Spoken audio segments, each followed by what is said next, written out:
Hey there, my name is Jalein, and I'm part of the crew behind The Chosen, a TV show about the life of Jesus. Today, we enter Holy Week, the week that carries us to and into Easter Sunday.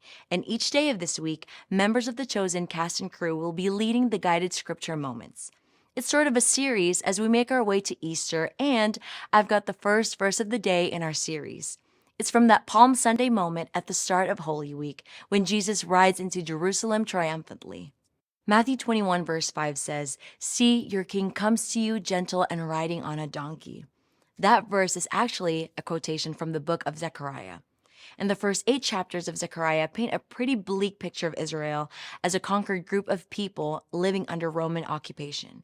But then in Zechariah 9, God says, "I'm going to send you one final king to save you. And you'll know when he's arrived because he's going to come to town on top of a donkey." Which brings us to Palm Sunday. The people were excited that day because clearly Zechariah's promised king had finally come, and surely he was about to throw down on Rome, Israel's current occupiers. And that is exactly not what Jesus did as king. Jesus surrendered peacefully when arrested, kept his composure during his trial, and turned the other cheek even when nailed to the cross. Jesus loved his enemies to the very end.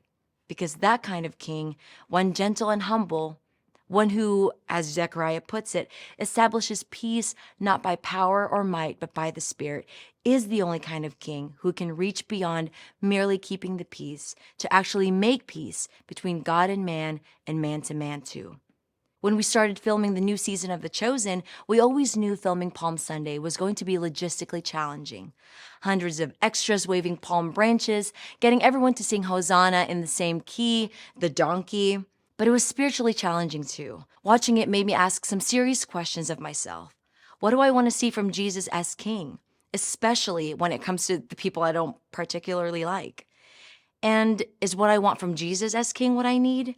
Is it what my enemies need?